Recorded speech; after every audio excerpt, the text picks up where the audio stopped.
For the first 2 weeks, I thought I had won the neighbor lottery. After years of living next door to noisy college students, pot smokers, and a couple who fought at 3 in the morning, having someone like Corbin Ashford next door seemed like a godsend. He was the perfect tenant.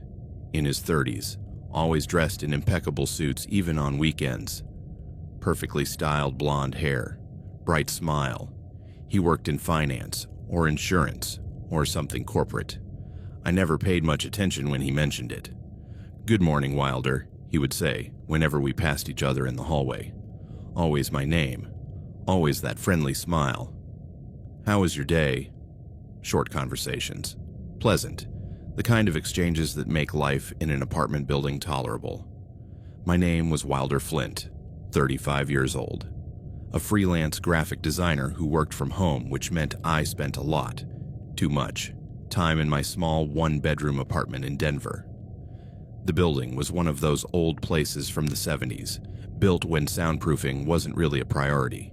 You could hear everything through the walls. The students before me, I could hear them partying, laughing, music pumping until 3 in the morning. The smokers, I could smell their weed seeping through the vents. The couple who fought, every word of their arguments, every door slam, every dramatic reconciliation. With Corbin, it was different. He was quiet, almost too quiet. Sometimes I forgot that someone lived next door. There was no music, no loud TV, no parties, just silence. It was perfect, until that night. It was a Tuesday. It had been a long day working on a project for a difficult client. One of those guys who couldn't decide what he wanted, but knew what he didn't want. I had ordered Chinese takeout and eaten alone in front of my computer, checking emails while I ate. It was almost 10 p.m. when I finally closed my laptop and decided to relax. I put on a podcast, some true crime thing my friend Meadow had recommended, and flopped down on the couch with a beer. The couch was against the shared wall, the one that separated my living room from Corbin's apartment. I didn't usually think about it. It was just a wall, but that night, thud. The sound came from his side, loud, heavy, like something, or someone, hitting the floor. I paused the podcast. I listened.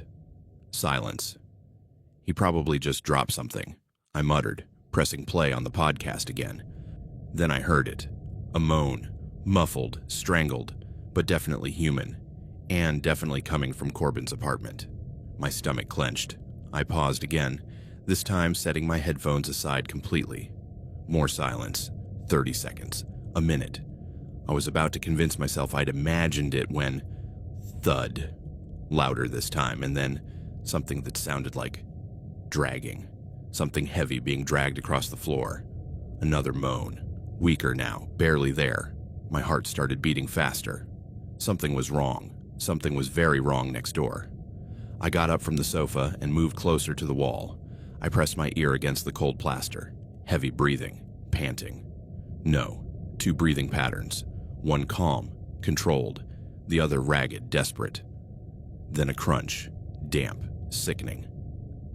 The kind of sound your brain recognizes immediately even if you've never heard it before. Bone breaking. Cold sweat ran down my back. My hands started to shake. "Okay," I whispered to myself. Okay. Maybe it's a movie, TV, something. But there was no music, no dialogue, just those horrible sounds. I needed to call someone. The police, building security, someone. My phone was on the kitchen table. I moved away from the wall, moving as quietly as possible, even though I didn't know why I was worried about making noise. It wasn't like he could hear me, right? I grabbed my phone. I dialed 911. The call connected. It started ringing. Then, nothing. The line went dead. Static, then silence. I looked at the screen. No signal. What the hell? I never had signal problems. I always had at least 3 bars. I tried again. Nothing. The call wouldn't even connect. Wi-Fi. I could use Wi-Fi to call or send a message, something. I checked my Wi-Fi. Connected. I opened my browser. Nothing loaded. As if the internet itself had died. No, no, no, I muttered, trying to call again. Nothing. Still no signal. Interference. The building was old. The walls were thick with metal in them or something. Sometimes I had signal problems in certain areas, but it had never been this bad. I would have to go out. Down to the lobby where the signal always worked. Call from there. I put on my shoes, grabbed my keys. My hand was on the doorknob when I heard something else. His door opening. The door to Corbin's apartment, right next to mine in the hallway. I froze, my hand still on the knob. Footsteps, in the hallway, heavy, dragging something. I moved closer to my peephole, that little glass eye that lets you see the hallway without opening the door. I looked through it, and I saw him. Corbin, still in one of those impeccable suits, except now the jacket was gone. White shirt sleeves rolled up to his elbows, and he was dragging something, a bundle, wrapped in clear plastic, the kind of plastic you use to cover furniture when you paint. And through the plastic I could see hair, gray, short, and a hand, pale, with age spots. Oh God, oh God, oh God, oh God, the bundle was a person. And behind him, on the hallway floor, a trail, red, bright under the flickering fluorescent lights. Blood. My hand flew to my mouth, stifling the scream that threatened to escape. My heart was beating so hard that I was sure he could hear it through the door. I watched him drag the bundle to the end of the hallway, toward the stairs leading down to the basement. I never went to the basement. No one went to the basement except to do laundry, and even then, most people use the laundry room on the first floor. He disappeared around the corner. His footsteps, and the dragging sound, faded away. I backed away from the peephole, my back hitting the door. My legs could barely hold me up. My whole body was shaking. Corbin had killed someone. My perfect, smiling, impeccably dressed neighbor had killed someone. And I had seen it. I needed to get out. Now, while he was in the basement, I needed to get outside, find a signal, call the police. My hand reached for the deadbolt. I turned it as quietly as I could. Then the doorknob. I opened the door just a crack. The hallway was empty. But the trail of blood was still there, a wet red line that glistened under the lights. I stepped out, closing the door behind me with a soft click. I started walking toward the other end of the hallway, toward the main stairs leading down to the lobby. Away from the basement, away from where he had gone. Each step felt too loud. My shoes against the linoleum floor sounded like explosions. I was halfway down the hallway when I heard the basement door open. I froze. Footsteps coming up the stairs. I looked around frantically. Where to hide? There was no time to go back to my apartment. There were no doors between me and the main staircase. The supply closet. There was a small supply closet for the janitor on my right. It was never locked. I grabbed the doorknob. It opened. I threw myself inside, closing it just as he appeared in the hallway. Through the tiny crack between the door and the frame, I saw him. Corbin, walking back to his apartment. His hands were clean now, washed, and he was whistling. Whistling a cheerful tune as if he had just taken out the trash instead of disposing of a body. He walked past the closet, so close I could have reached out and touched the door. I held my breath. I didn't dare move, not even blink. He reached his door, opened it, went inside. I waited, counting the seconds. 30, 60, 90. Finally, I dared to come out. The hallway was empty again. The trail of blood was still there, but fainter now, as if he had partially cleaned it up. I ran, toward the stairs, down them two at a time. First floor, ground floor, lobby. The landlady, Mrs. Vespra, had an apartment on the ground floor. She was always there. I could call from her apartment. I knocked on her door. Once, twice, 3 times. Nothing. Mrs. Vespra, I called, keeping my voice low. Mrs. Vespra, please, I need to use your phone. Silence. I tried the doorknob. It was unlocked. The door creaked open slowly. Mrs. Vespra. Her living room was a mess. Furniture overturned. A broken lamp on the floor. And on the couch, blood. A large stain soaking into the cushions. Oh no. The bundle. The plastic wrap bundle I had seen Corbin drag in. It was her. It was Mrs. Vespra. My stomach churned. Vomit rose in my throat, but I swallowed it back down. I needed to get out of the building, now. I turned to run for the front door when I heard my name. Wilder. I froze. Corbin was standing in the lobby entrance, still in his dress shirt, still with that smile. But his eyes were different. Empty. Cold. "What are you doing down here?" he asked, his tone casual, friendly, as if it were a normal conversation between neighbors. I needed... Did you see anything interesting tonight? He took a step closer. Any strange noises, perhaps? No. The lie came out automatically. No, my internet died. I was going to ask Mrs. Vespra if I could use hers. He tilted his head, studying me. Your internet. How convenient that it died tonight. Just bad luck, I guess. I tried to sound casual, but my voice was shaking. Did you know Mrs. Vespra bothered me today? He said suddenly.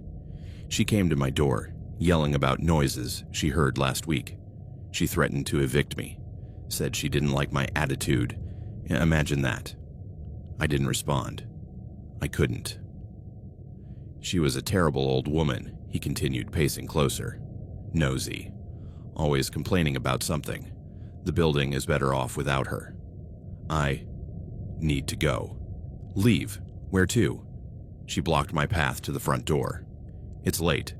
It's not safe outside, especially with a killer on the loose. The way she said the last part, with a little smile, made my blood run cold. Did you know people disappear all the time? She said. This building has been around for 50 years. Tenants come and go. Sometimes they leave without saying goodbye. Sometimes they just disappear. And no one asks too many questions. Please. Tears stung my eyes now. Just let me go. I can't do that. He shook his head, almost sadly.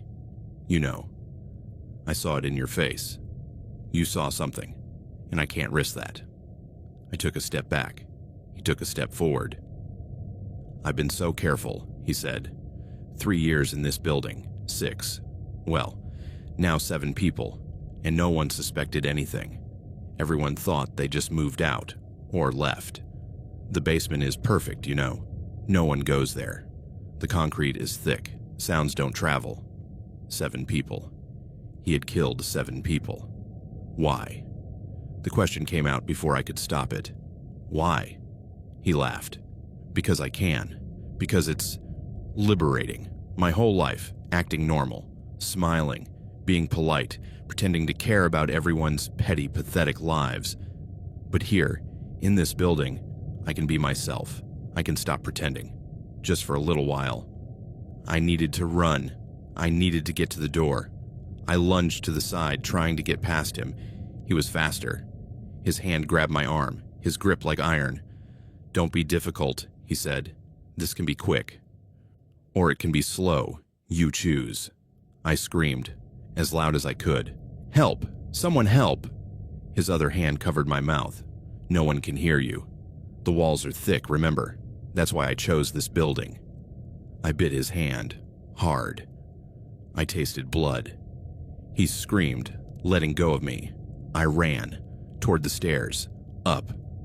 I couldn't get to the front door. He was blocking it, but maybe I could get to my apartment. Lock the door, call, wait. My phone still had no signal, but maybe by the window. Sometimes I got better reception by the window. I made it to the 3rd floor.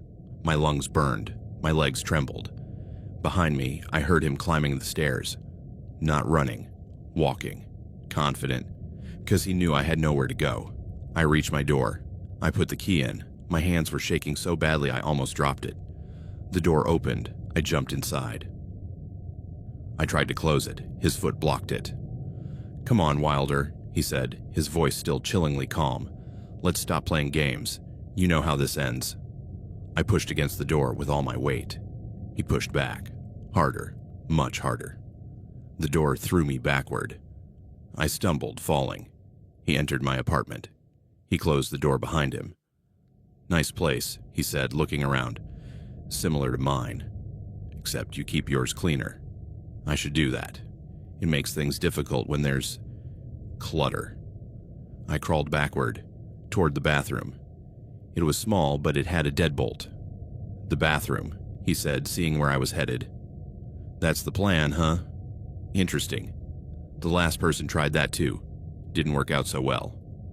I reached the bathroom. I threw myself inside. I slammed the door shut. My fingers found the deadbolt just as he arrived. I locked it a second before his weight slammed against the door. Open up! He banged on the door. Once, twice. Open up now. No, I yelled back. My phone. I pulled it out of my pocket. Still no signal. The bathroom window. It was small, but maybe... No. I was on the 3rd floor. Jumping would mean broken legs. Or worse. Bang, bang, bang. The door shook with every blow. The frame began to splinter. Please, I cried. Just go away. I won't tell anyone. I promise. We both know that's a lie. His voice was softer now, almost kind. But that's okay. I understand. It's survival instinct. But so is mine. Crack. The wood around the lock splintered. I stared desperately at my phone. One signal bar. Just one. But it was something. I dialed 911. I pressed call. Connecting. Crack. 911. What is your emergency? Help! I cried into the phone. Hawthorne Building, 847 Sherman Street, apartment 3B. There's a man trying to get in. He killed our landlady. There are bodies in the basement. Please, please send someone. Crash. The door opened. Corbin was there, panting, his shirt soaked with sweat. And in his hand, a knife. A big one. A kitchen knife. Taken from his own apartment, presumably. Units are on their way, said the 911 operator's voice. Stay on the line. They're on their way, I said, my voice shaking. The police are on their way. He looked at my phone, then at me, then back at the phone. Shit, he whispered. He turned and ran. Out of the bathroom, out of my apartment. I heard his footsteps pounding down the hall. I stayed on the bathroom floor, the phone still pressed to my ear, crying, shaking, alive. The police arrived in 6 minutes. They found Mrs. Vesper in the basement, partially dismembered, wrapped in plastic. They found 6 other victims as well. Some were just bones, others more recent. They didn't find Corbin. He was gone. He escaped before they arrived. And they still haven't found him. The investigation revealed that Corbin Ashford wasn't even his real name. It was an alias. One of several he had used over the years. His true identity remained unknown. He had been killing for at least a decade. This building was just one of several where he had lived while accumulating victims. The news showed his photo, that perfect smile, that perfectly coiffed hair. Wanted for multiple homicides. They offered a reward, tips, anything. But he was a ghost, and he's still out there, somewhere, maybe in another apartment building. Maybe being the perfect neighbor to someone else, smiling, waving, waiting. I can't live in apartments anymore. The idea of sharing walls with strangers, of not knowing who's on the other side, makes me sick. Now I live in a small house, separate. No neighbors within yards, no shared walls, no sounds filtering from one side to the other. But I still see him. In the news, when there's a new development in the case. In my nightmares, where he breaks down that bathroom door again. In every man in a suit who passes by on the street and gives me that friendly smile. Because I learned that monsters don't always look like monsters.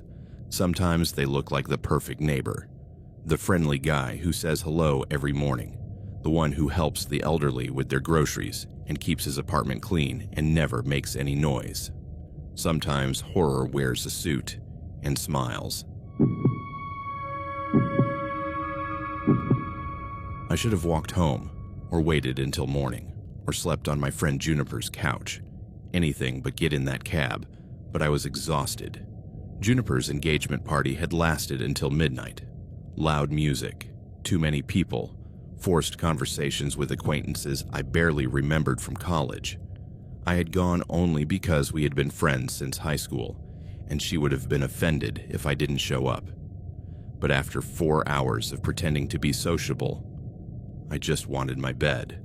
My name was Calloway Trent, 28 years old.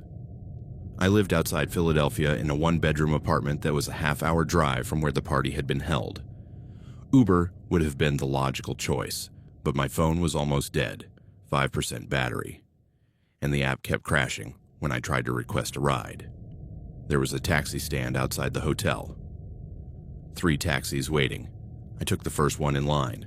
The driver was nondescript. That's the perfect word. Unmemorable. Middle-aged, 40s maybe. Brown hair. Average build. The kind of person you'd forget seconds after seeing them, except for the gloves. He was wearing leather gloves. Black. Fitted to his hands like a second skin. In July. I should have noticed then. I should have gotten out of the cab immediately, but I was tired and not thinking clearly and just wanted to get home. "Where to?" he asked. His voice was calm, neutral, no particular accent. I gave him my address, 2847 Oakmont Avenue. He nodded. He started the engine. We pulled away from the curb. The radio was off. That was the second thing I noticed. Most taxi drivers had music playing, or news, or some podcast, something to fill the silence. Not this one. Just silence, and the hum of the engine, and the sound of the tires on the asphalt. "Good party?" he asked after a few minutes. It was okay. I didn't want to talk. I wanted to look out the window and zone out until I got home. Celebration. Engagement. My friends. Nice. A pause. "Are you going home alone?" The question made me uncomfortable, although I couldn't say exactly why. "Yes." "No girlfriend waiting? Boyfriend?" "No." Why was he asking? Taxi drivers don't usually. "Good night for a long ride then," he said. His tone was casual, but there was something about the words that made my stomach churn. I looked out the window. We were on the highway, the correct route to my apartment. Everything seemed normal, except it wasn't. I took out my phone. 3% battery. I opened the map app to check our route. We were fine. Straight down I-95 toward my neighborhood. 2%. I put my phone away. Save battery just in case. Just in case what? I was getting paranoid. It was just a taxi, a normal ride. I'd be home in 20 minutes and laugh at my stupid nerves. Then he took a detour. It wasn't obvious at first. He took an exit that I thought might be a shortcut. But then he turned again. And again. The streets grew darker. Less lit. The buildings more spaced out. "Excuse me," I said, leaning forward. "This doesn't seem like the right route." "Shortcut," he replied. "Construction on the main road. This is faster." But there were no signs of construction. No orange cones. No detours. "I'd rather take the normal route. Trust me, I've been driving this city for 5 years. I know all the shortcuts." Something in his tone, the firmness, the finality, let me know he wasn't asking for my opinion. He was telling me how things were going to be. My pulse quickened. "Seriously, I need you to get back on I-95, now. Relax."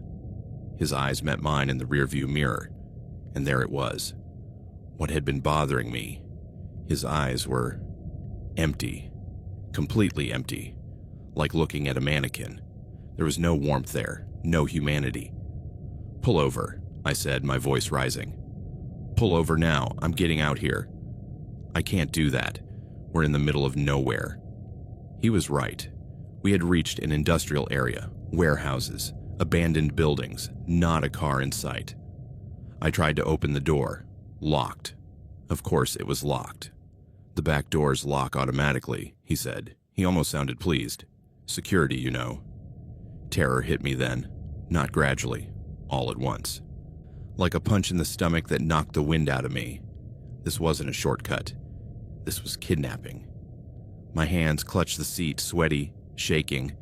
Every instinct screamed to do something, anything, but I was trapped. trapped in a metal box, moving at 70 miles per hour through empty streets. He turned into an alley, dark, narrow, flanked by tall, windowless brick walls, and then he braked. The car came to a screeching halt. He turned off the engine. The silence that followed was absolute. No traffic, no people, nothing except the frantic beating of my heart. My eyes went to the glove compartment between the front seats. It was slightly open, and sticking out of it, I saw something metallic, long, pointed. A screwdriver. He followed my gaze. He smiled. It was a horrible smile, small, controlled, as if he were enjoying a private joke. "Do you know what this is?" he asked, pulling out the screwdriver. The tip was rusty. Or not rusty. Stained. Stained with something dark brown. Blood. Dried blood. "Please," I whispered. "Please, I have money. My wallet. My phone. Take whatever you want." "I don't want your things." He turned in his seat to look at me properly. "I want to see you understand. That moment when you realize this is real. That there's no way out. That you're going to die here." Tears were streaming down my face now. "Why? Why?" He shrugged. "Because I can. Because no one checks on taxi drivers. We pick up strangers all the time. We take them places. Sometimes those places are their homes. Sometimes," he pointed to the alley, "sometimes it's here. Someone will know. Juniper knows I took a cab. The people at the hotel saw you. They saw me," he laughed. "I'm invisible, nondescript. No one ever remembers my face. And this car, it's not registered, stolen plates. In an hour, it'll be gone. And in a week, I'll be driving a different car with different plates, picking up different passengers." "How many?" The question came out before I could stop it. "How many have you killed?" His smile widened. You want to know if you're special? You're not. You're number 15. Well, 16 if we count last week's couple together, but technically that was 2 people." My stomach sank. "Couple?" "Young, 23, 24 years old, coming out of a bar, drunk, happy. He kept kissing her in the back seat. She was laughing. It was disgusting." His expression darkened. "I told them to stop, to behave, but they didn't listen." He paused, savoring the memory. "So I brought them here, to this very alley. I started with her. 17 stab wounds. I counted. He tried to stop me, but I shoved him into the trunk. I held him there." He made a choking gesture with his hands, with my own weight on the lid while he fought.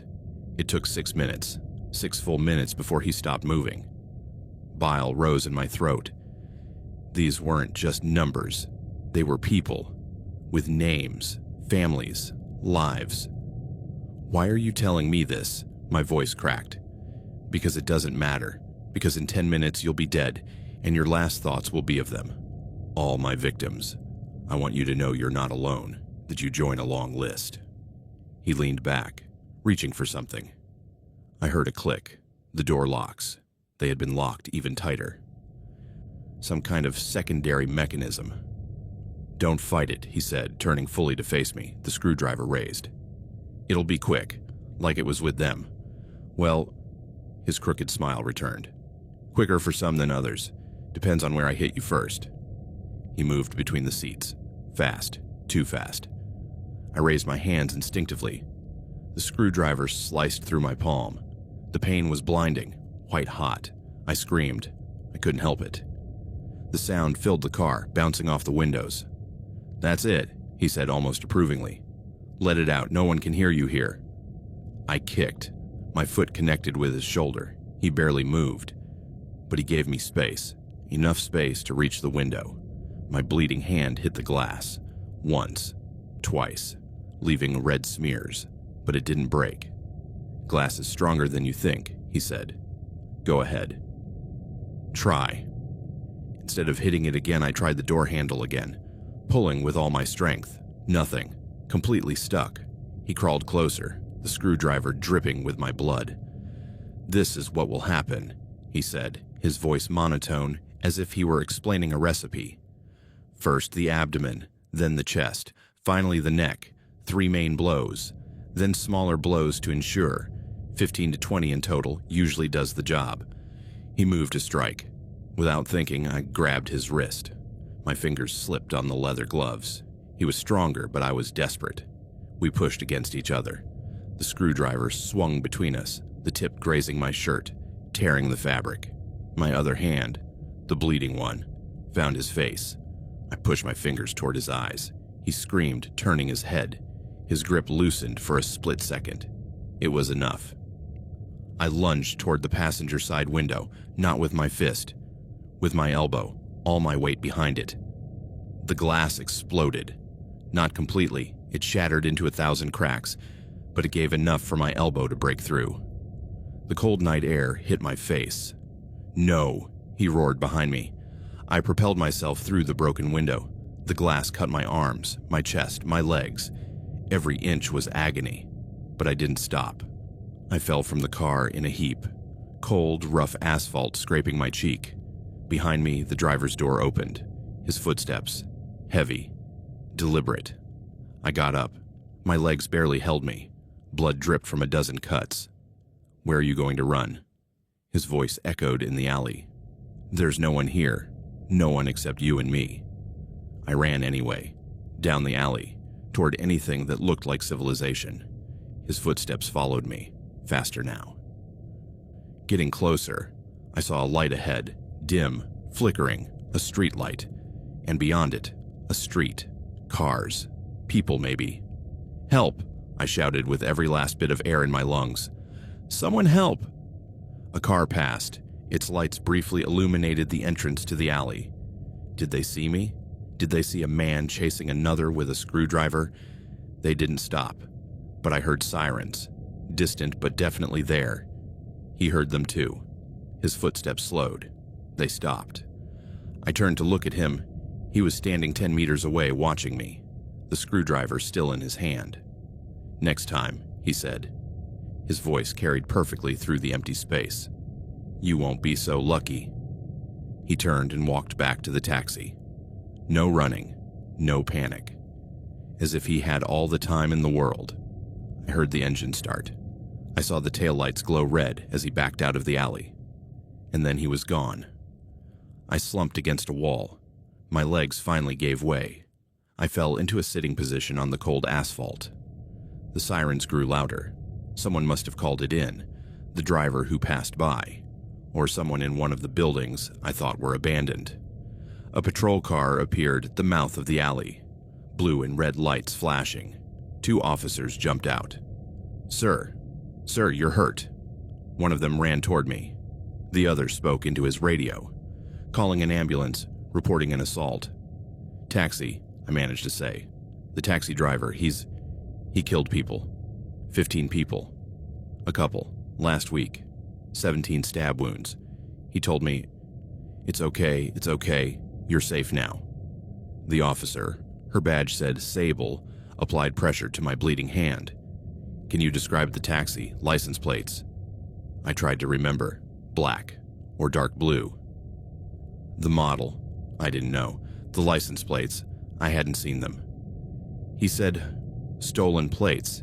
He said he switches cars, that no one remembers him. He was right. When the detectives interviewed me at the hospital, I couldn't give them anything useful.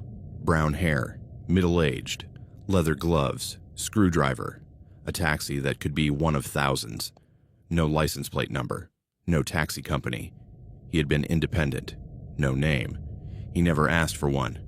No way to track him down. They checked traffic cameras.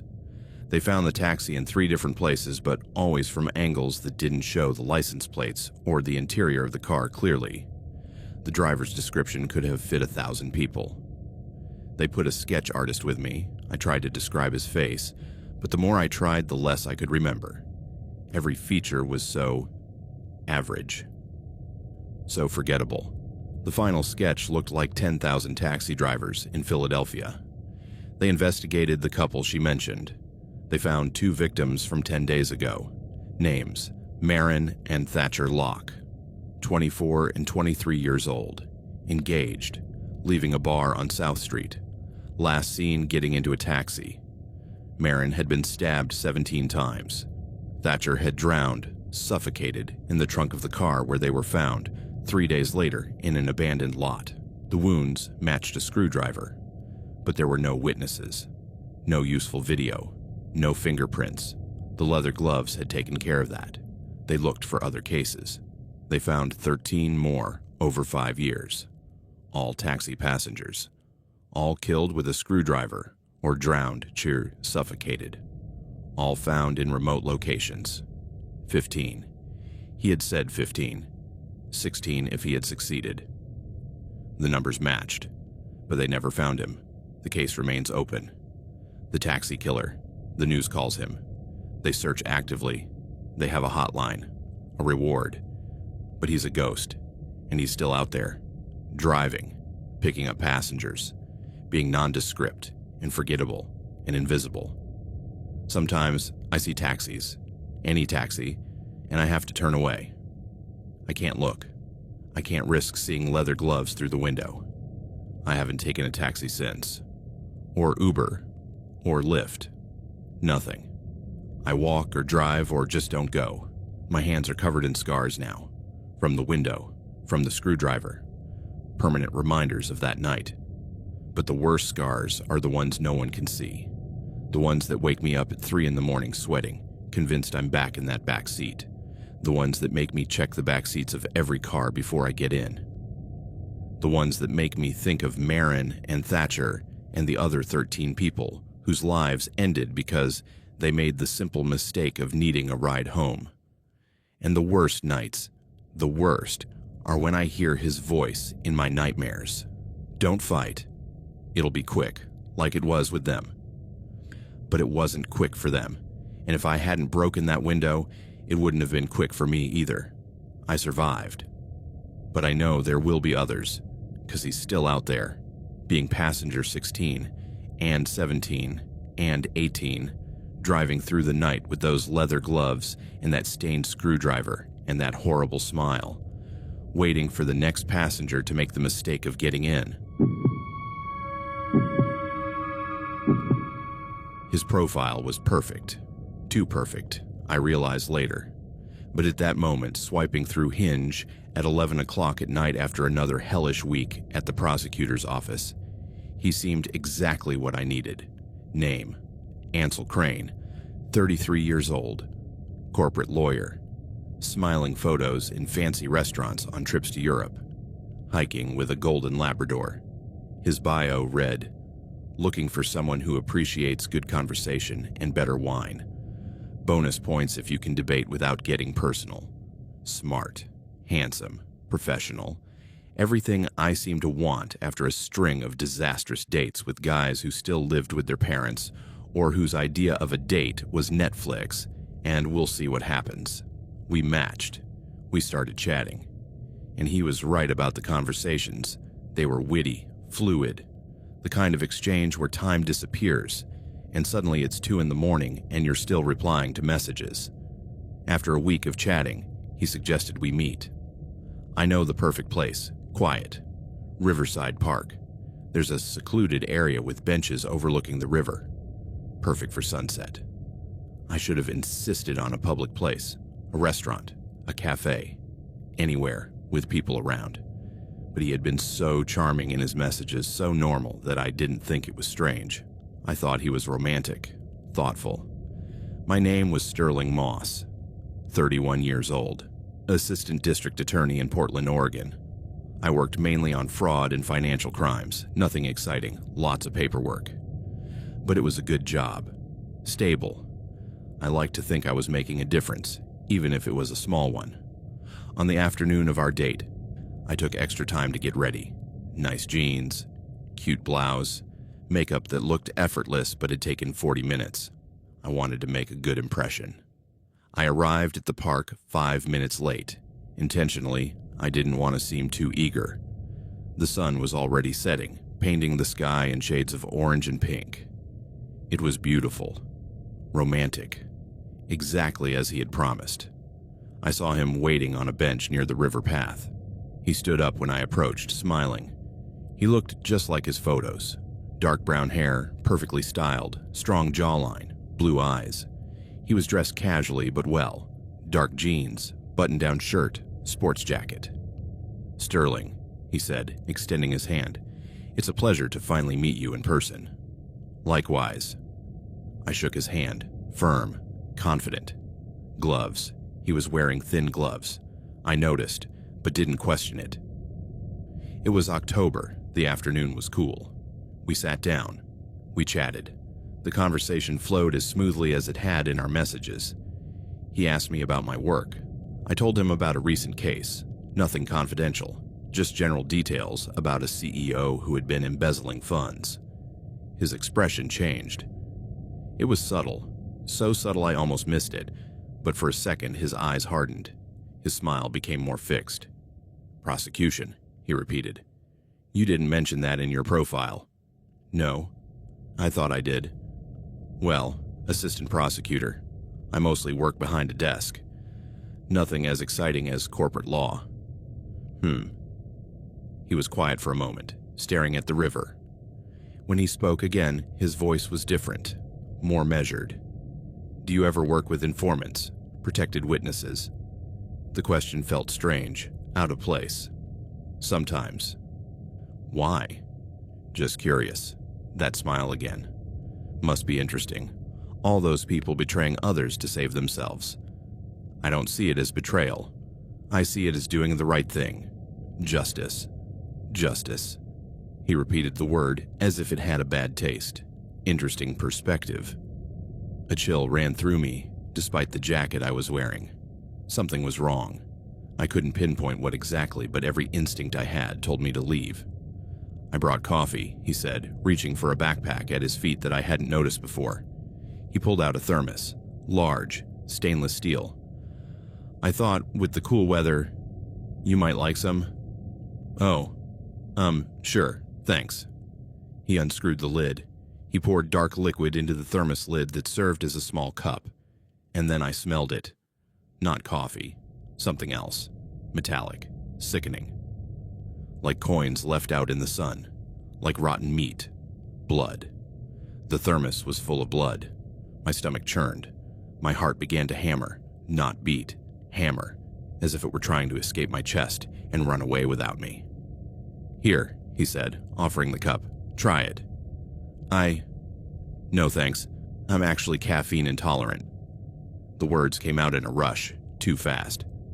"It's not real coffee." His eyes met mine, and there it was again. That emptiness. That lack of humanity. "It's something special. Fresh from this morning." "This morning." "What?" My voice sounded distant, strange. "Do you know what I did this morning, Sterling?" He leaned forward. "I had a light breakfast, went to the gym, and then I drove to my garage outside the city where I have a little workshop. Private. No one bothers me there. I didn't want to hear this. I didn't want to know. But I couldn't move. I was frozen on that bench while he talked. Someone was waiting for me there. Well, not exactly waiting for me. I had picked him up the night before. An informant. Do you know Grayson Finch?" The name hit me like a bucket of cold water. Grayson Finch. He had testified 2 weeks ago in a money laundering case. His testimony had put 3 people in prison. "You met him, right?" Ansel continued. Small, nervous, sweating profusely on the stand, he sang like a canary. Betrayed his partners to get a deal. "What did you do?" The words barely came out. "What any traitor deserves." He ran his gloved finger along the rim of the thermos. "A clean cut. Precise. Here." He pointed to his own throat. "The carotid artery. Takes less than a minute if you do it right, and I always do it right." Nausea hit me in waves. Grayson Finch. I had spoken to him just 3 days ago. We had put him in witness protection. He was supposed to be safe. Why? I could barely form the question. Because traitors need to pay. People who snitch on others, who testify, who break codes of silence. His voice was completely calm, as if we were discussing the weather. I keep track. Grayson was the 5th this month. Well, he corrected himself. The 3rd this week. There are 2 more in the river right now, slowly bleeding out in the cold water. 2 more. He had killed 2 more people this week. You're not a corporate lawyer. Oh, I am. He smiled. A very good one, in fact. I specialize in criminal law, defense. I help people avoid jail. But some of them decide to cooperate with prosecutors like you. They decide to become rats. And I can't allow that. My brain struggled to process. This was a lawyer, a respected professional, and a serial killer. Why are you telling me this? Because when you mentioned you worked for the district attorney's office, I realized I had to adjust my plans. He shrugged. Originally, we were just going to have a nice date. Maybe a kiss at the end. Who knows what else. But now, his hand went to his pocket. Now you're a risk. I heard a click, small, metallic. A knife. He had a knife. You don't have to do this, I said, my voice shaking. I haven't told anyone about this date. My phone doesn't even have location tracking turned on. I can just leave. Forget this ever happened. A sip, he interrupted, offering the cup again. Just one little sip, and you'll forget everything. I promise you won't feel anything after that. The blood.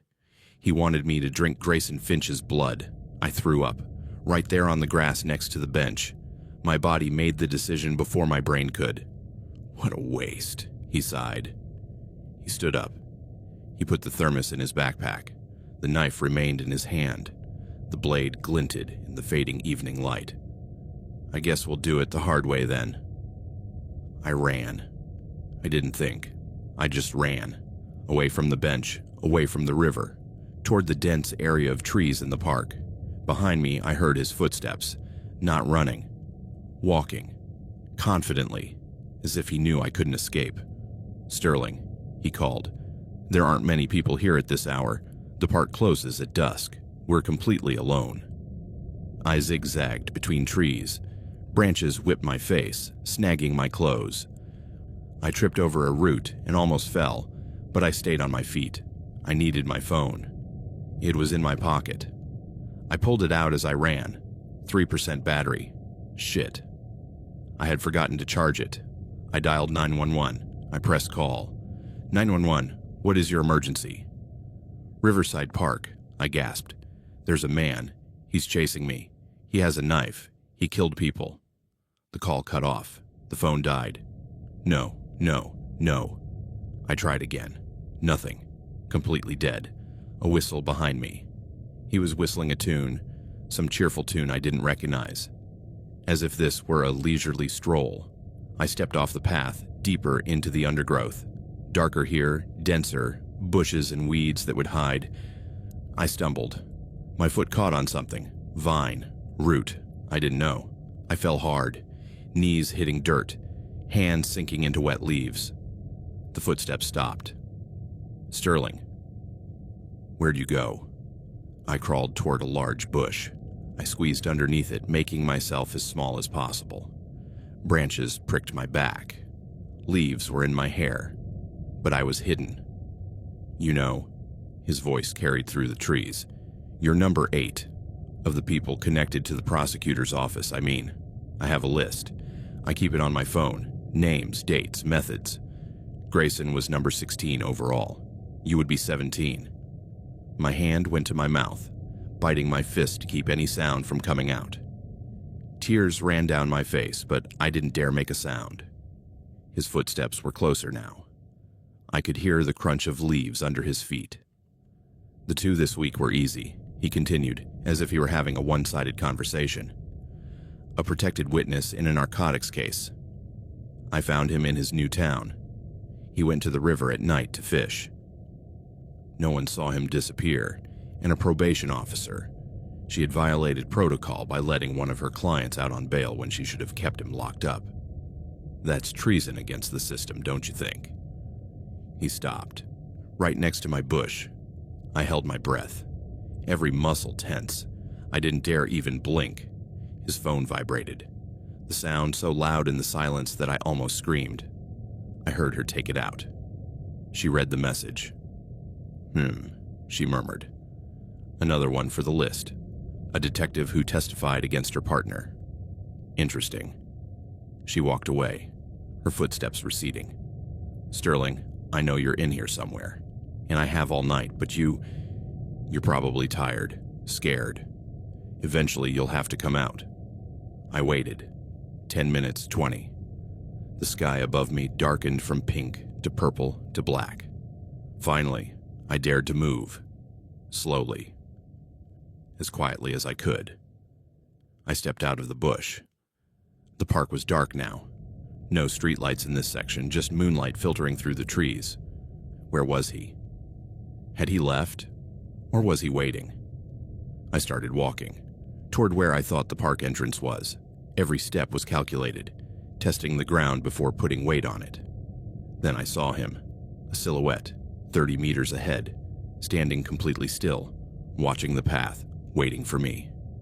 I froze. Had he seen me? He turned slowly, sweeping his gaze through the trees, his eyes fixed in my direction. Shit. I ran again, in a different direction, deeper into the park, away from the exits, but away from him. There you are. His voice changed, excited. Now we're having fun. His steps quickened, not just walking now, running.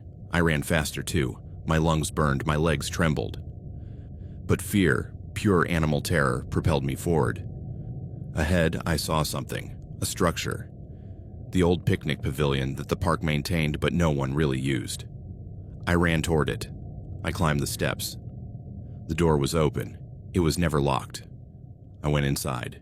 It was small, empty except for 2 picnic tables, windows without glass around the edges, letting in the cold night air. There was nowhere to hide, but there was another door on the opposite side. I ran toward it just as he entered through the first one. Mousetrap, he said, smiling. Interesting choice. The second door had no handle. Painted shut years ago. It wouldn't budge. I was trapped. He walked toward me slowly. The knife glinted in his hand. You know, I prefer it when they don't fight. Makes it cleaner, faster.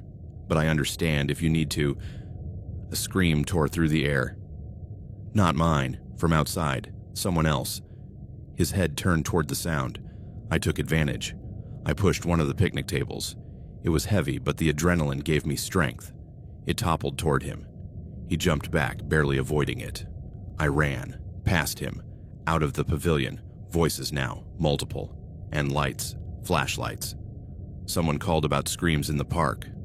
Portland Police Department, identify yourself. Officers, God, police officers. Here, I shouted, help! There's a man, he has a knife. Flashlight beams found me, blinding, bright. Ma'am, you're hurt. I was. I hadn't even noticed. Cuts from branches, blood on my arms, my face, but I was alive. Him. I pointed toward the pavilion. Ansel Crane. He's a lawyer, but he's a killer. He killed Grayson Finch and others. He has a thermos with... Police officer. Come out with your hands up. I saw him emerge from the pavilion, hands raised, the knife gone, probably thrown away. That smile back on his face, calm, collected. Officer, thank God you're here. This woman, she's unstable, she attacked me. Liar, I shouted. He has a thermos, in his backpack. It's full of... Ma'am, calm down. Check the backpack, please. An officer approached Ansel. Sir, I'm going to need to see your ID. And that backpack. Of course. So polite, so cooperative. He took out his wallet, handed over his license. The officer checked it. He frowned. Ansel Crane, the defense attorney. That's me. This woman, she's clearly having some kind of episode. We were having a pleasant date when she suddenly became violent. Check the damn backpack. I couldn't stop yelling. The officer opened it. He took out the thermos. Just coffee, Ansel began. The officer unscrewed the lid. His expression changed. This isn't coffee. Blood, I whispered. It's Grayson Finch's blood. He killed him this morning. In his garage, he slit his throat. And there are 2 other bodies in the river. This week. He told me everything. Ansel's smile finally faded. His eyes met mine. Cold. Calculating. Promising that this wasn't over. "Sir, I'm going to need you to put your hands behind your back." They arrested him. They handcuffed him. They read him his rights while he remained silent. No longer cooperative. No longer smiling. They found the garage the next day. Grayson Finch was there, exactly as Ansel had described, bleeding out. His throat slit so cleanly it looked like surgical work. They found the 2 bodies in the river, the protected witness. The probation officer. They found a list on his phone, 16 names, 16 people, all dead, all connected in some way to the justice system, all traitors in his twisted mind. My name had been added at the end. Number 17, incomplete. The trial lasted 3 months. I testified. I told everything. The date, the thermos, his confessions, the stalking. He was convicted of 16 counts of first-degree murder, sentenced to life in prison without the possibility of parole. But in the courtroom, when the verdict was read, he looked at me and smiled. That same charming smile he had on his dating profile. As if this were just a temporary setback. As if he still had plans. I deleted all my dating apps. I blocked my profile. I changed my number. I moved into a new apartment with security systems beyond what was necessary. But the thermos, that damn thermos that the police kept as evidence and made me identify in court, still haunts me. The metallic smell. The image of Grayson Finch's dark blood swaying in that cup. Sometimes I can still smell it. In restaurants when someone orders something dark and thick. At the hospital when I go for blood tests. In my nightmares when I'm back on that bench and he's offering that cup and saying, "Just a sip." And I know there are others like him out there.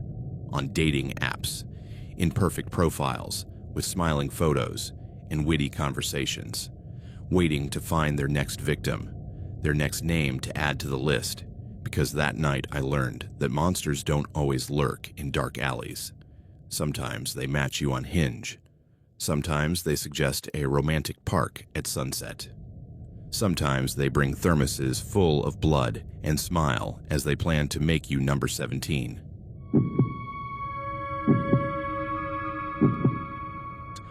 The workshop had been in that corner of Indianapolis for 40 years. I knew this because there was a faded sign above the door that read, "Hammer and Forge Auto Repair," since 1985, with a blurry photo of 2 young men smiling next to a restored Chevy. One of them was tall and thin with a broad smile. The other was stocky, covered in tattoos that looked impressive even in the faded photo. My name was Indigo Mercer, 34 years old. I worked as an interior designer for a medium-sized firm downtown. I lived alone in a small house about 20 blocks from the shop. My 2012 Honda Civic had started making a horrible noise that morning, a metallic squeal every time I braked, and I knew it needed immediate attention. Hammer and Forge wasn't the cheapest or the most modern place. There were newer shops with computerized systems and waiting rooms with free coffee. But this place had a reputation. My neighbor Saffron swore by them. "Honest," she had said. "They don't charge you for things you don't need, and the work is solid." So that Thursday afternoon, after leaving work early, I drove my squealing Civic to the shop. The entrance was open, one of those big roll-up garage doors. Inside, I saw 2 bays. A car was jacked up in one of them. Tools hung from the walls on meticulously organized hooks. The concrete floor had oil stains that were probably decades old. And standing next to a workbench, cleaning something with a rag, was him. The burly man from the photo. Except 40 years had passed. His hair was gray now, cut almost to a military buzz cut. The tattoos on his arms had faded to blurry greens and blues. His belly had grown, but his shoulders and arms still looked powerful. He wore blue overalls stained with grease. "Can I help you?" he asked without looking up from what he was cleaning. "Yes. Hello. My car is making a strange noise, squeaking when I brake. I thought maybe the brake pads." "Let me hear it." He put down the rag and stepped out of the workshop. I followed him back to where I had parked on the street. I got in. I started the engine. I put it in reverse and then braked. Eek. The sound was worse than in the morning, like metal against metal, like amplified nails on a chalkboard. He nodded. Brake pads. Definitely. Probably the rotors too. When was the last time you changed them? Honestly, never. I bought the car used 5 years ago and I've never... 5 years without changing the brakes. He hissed under his breath. You're lucky they didn't fail completely. Can you leave the car? I can have it ready by tomorrow afternoon. Tomorrow. That would be great. I had expected it to take longer. How much will it cost? Pads, rotors, labor, probably $450. Give me your number. I'll call you if I find anything else. I gave him my information. I signed a worksheet. He took my keys. Wait, he said, as he started walking toward where I had left my things in the car. How are you going to get home? Oh, I was going to call an Uber. You don't need to do that. I was going to close up anyway.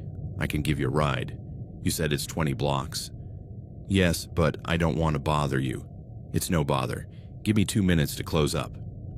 He went into the shop. I heard the sound of the roll-up doors going down, lights turning off, locks clicking. I should have said no. I should have insisted on the Uber. But it seemed rude to turn down such a kind offer. And Saffron had said they were good people. Honest. Trustworthy. He went out a side door, locking it behind him. This way, he pointed to the rear parking lot. I followed him. His truck was parked in the back. An old Ford F-150, probably from the 90s. Once white, now more gray, covered in grime and rust. The back bed was covered with a blue tarp held down with bungee cords. Get in, he said, opening the driver's door. I walked around to the passenger side. The door creaked as I opened it. The interior smelled like a lot of things. Motor oil, sweat, old cigarettes, and something else. Something I couldn't identify. Sweet. Rotten. Like meat left out too long. I put on my seatbelt, trying not to breathe too deeply. He started the engine. It coughed before it caught. The radio was broken. I could see wires hanging from the dashboard where it should have been. Where? He asked. Oh, Maple Street, 20-34. He nodded. He pulled out of the parking lot. The first 5 minutes were normal, mostly silence. He drove with both hands on the wheel, looking straight ahead. I stared out the window, counting the blocks, waiting to get home. Then he drove past my street. Excuse me, I said. That was Maple. You just drove past. I know a shortcut, he interrupted. Maple has construction right now. This is faster. Really? I didn't see any construction this morning. It started this afternoon, trust me. Something in his tone made my stomach tighten. He wasn't friendly anymore. He was flat. As if he were repeating lines he had rehearsed.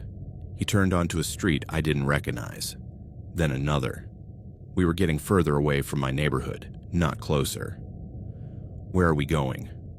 I tried to keep my voice casual, but I could hear the edge of panic in it.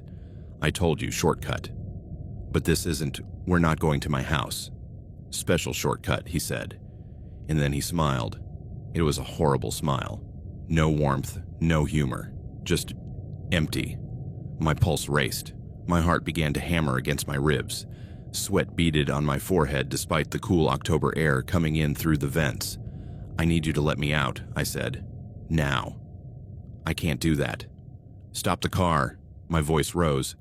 I can't, he repeated, his voice still completely flat. Because then you would run. You would call the police, and I can't allow that. I tried to open the door. Locked. He had locked the doors from his control panel. What do you want? The words came out as a strangled whisper. He didn't answer right away. He just kept driving. Out of the city now. Fewer houses, more vacant lots and abandoned warehouses. Do you know who else was in that photo? He finally asked. The one with the sign. I don't know what you... My partner, Garrick Hammer. I was Forge. Garrick Hammer and Roscoe Forge.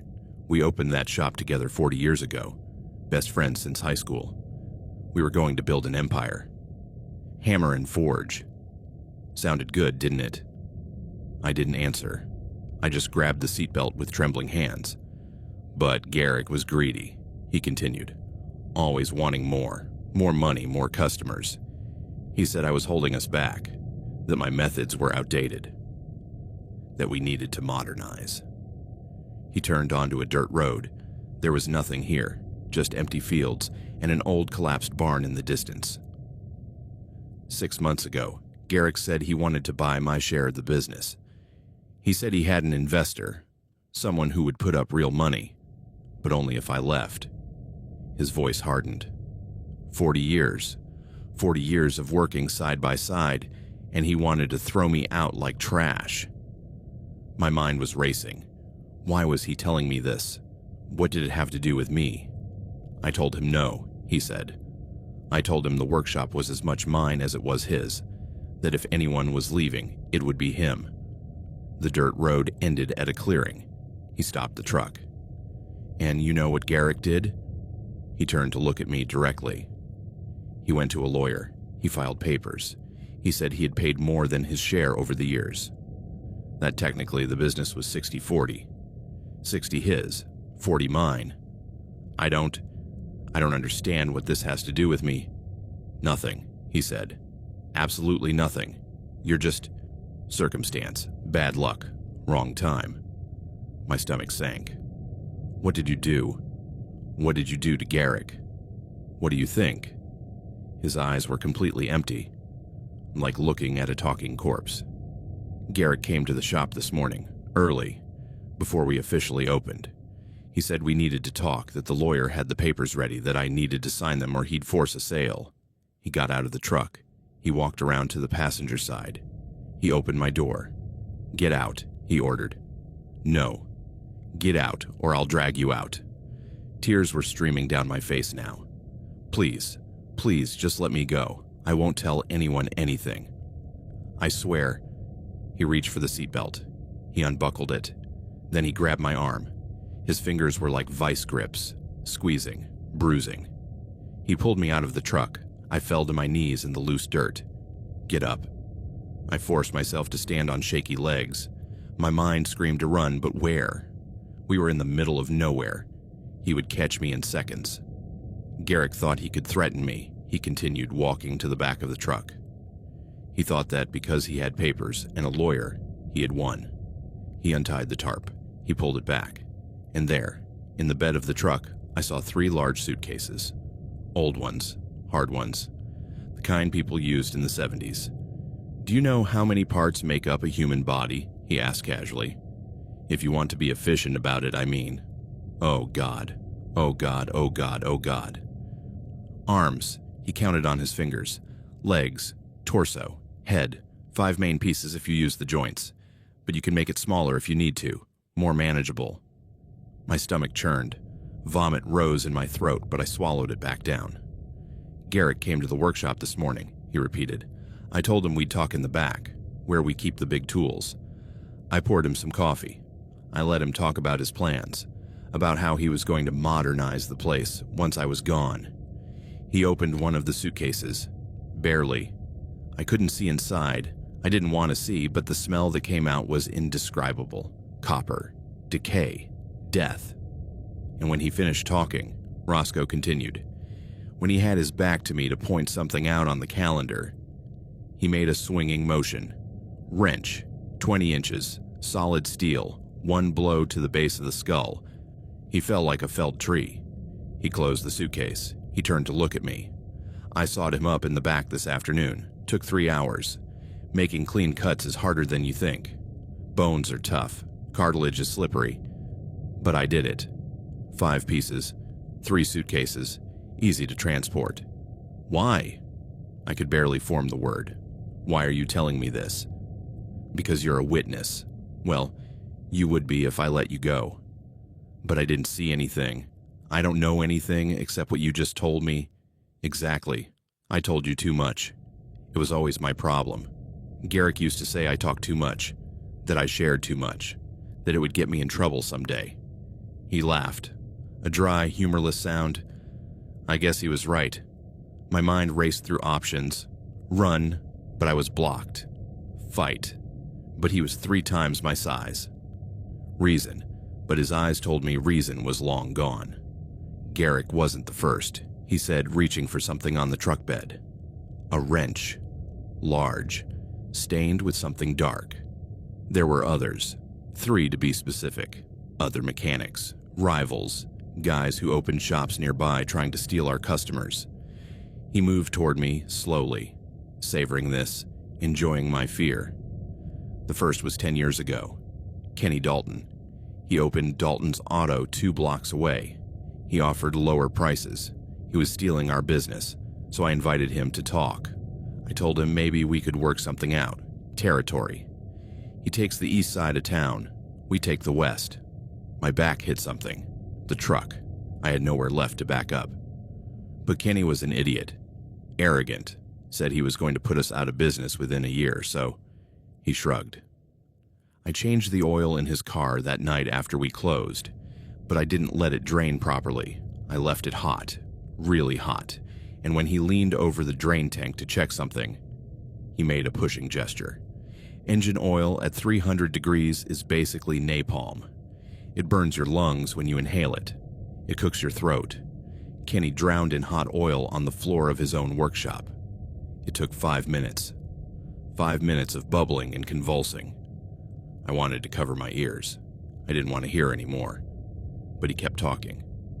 The second one was Marcus Finley, 3 years later. Same problem. New shop. Stealing customers. Same method. It works every time. Hot oil. Drowning. Looks like an accident. Tragedy in the workshop, says the newspaper. Mechanic dies in workplace accident. Please stop. The third was 2 years ago. Warren Greaves. This time was different. Warren was smarter.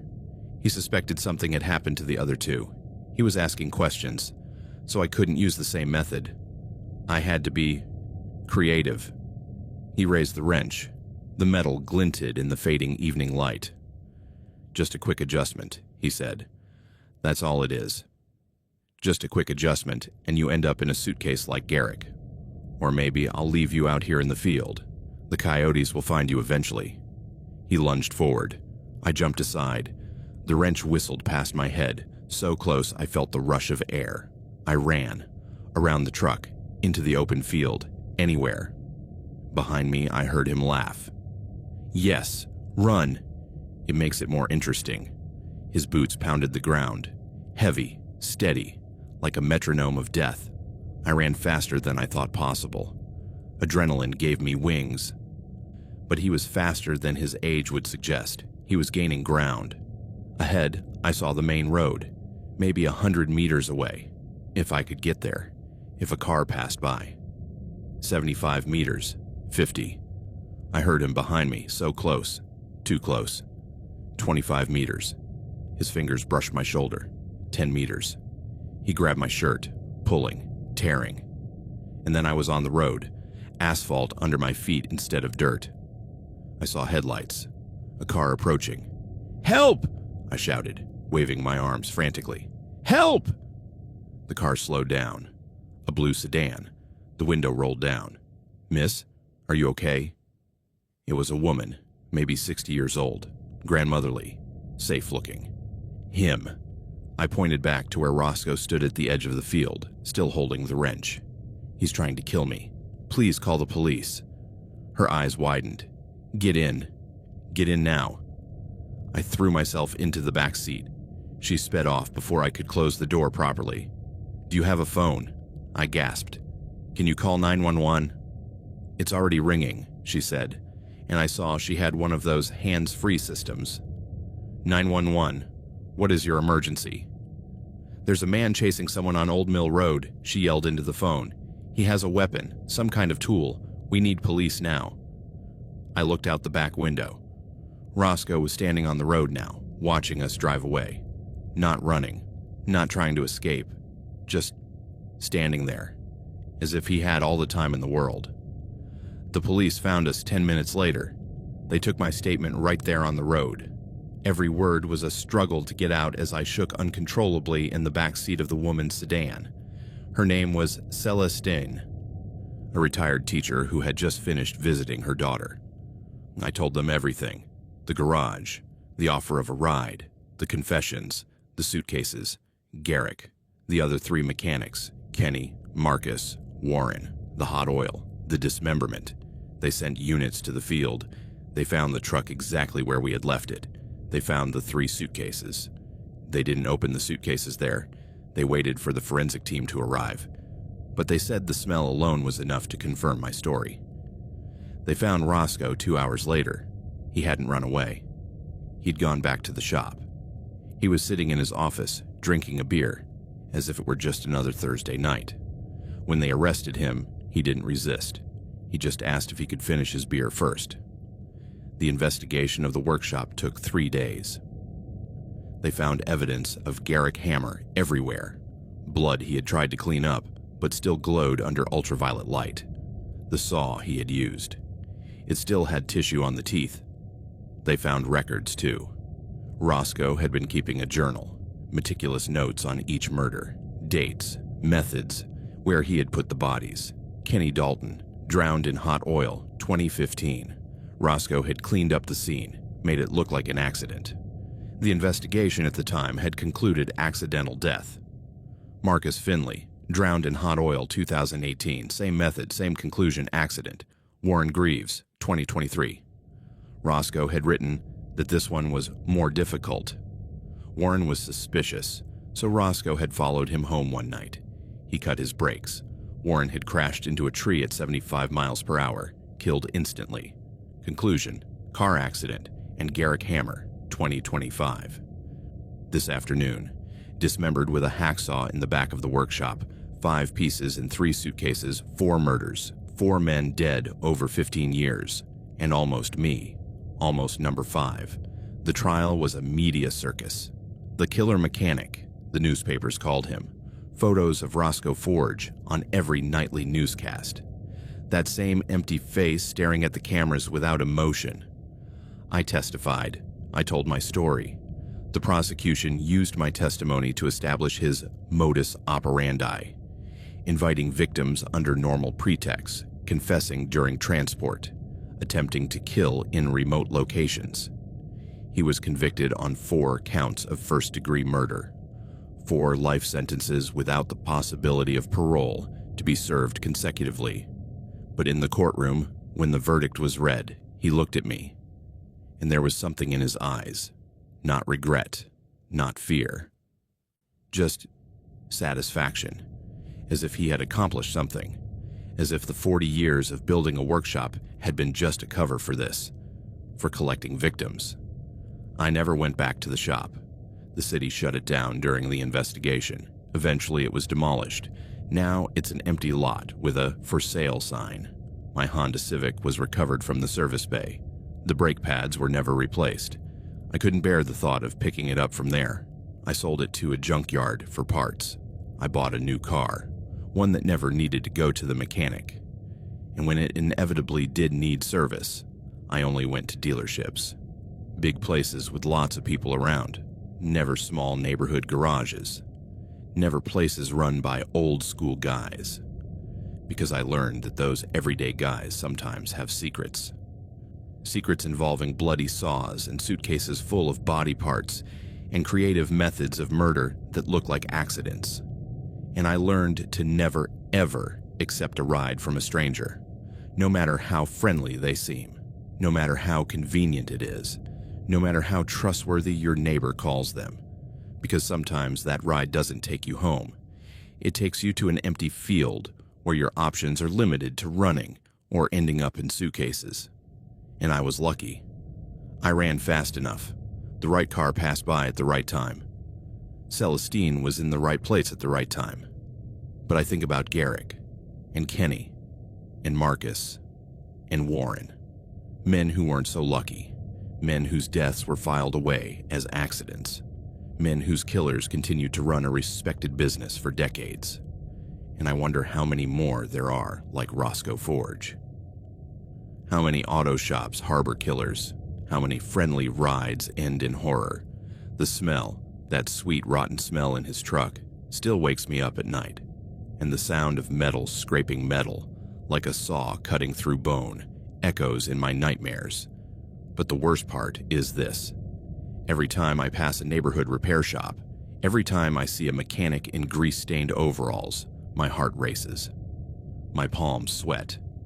And I wonder if that guy has suitcases in his truck too. If he also has a saw hidden somewhere.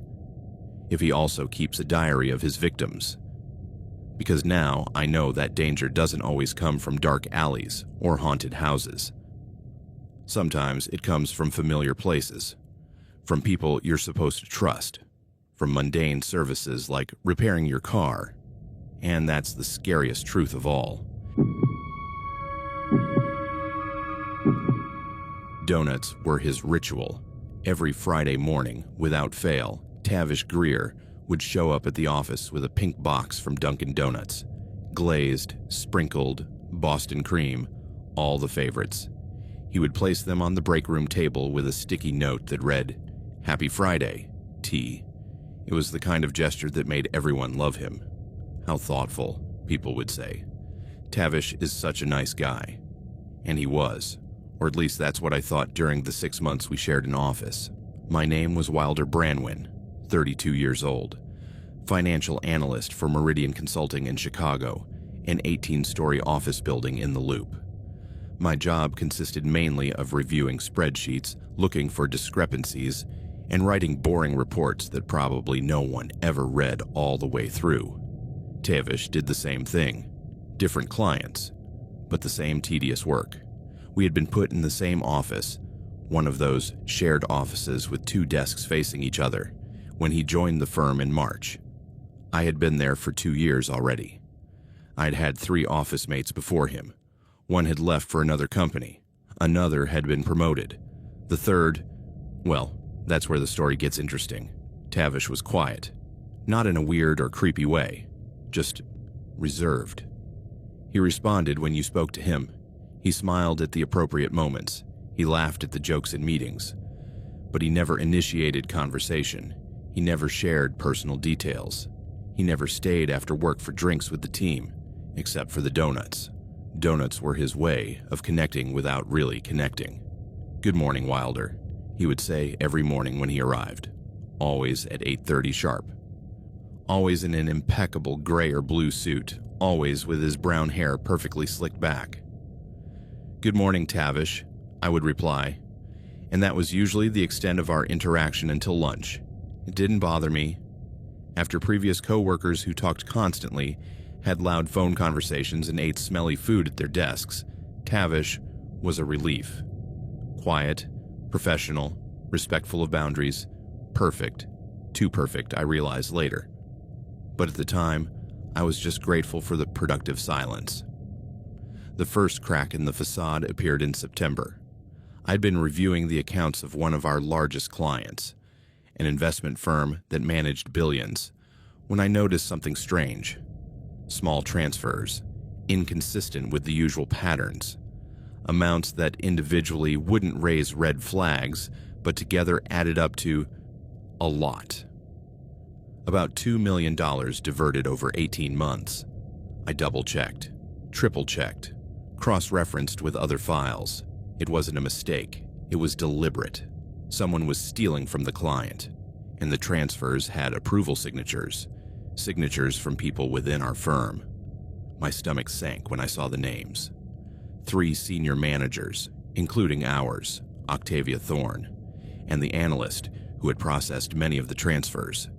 Tavish Greer, my office mate, the donut guy. He was involved in a massive fraud scheme.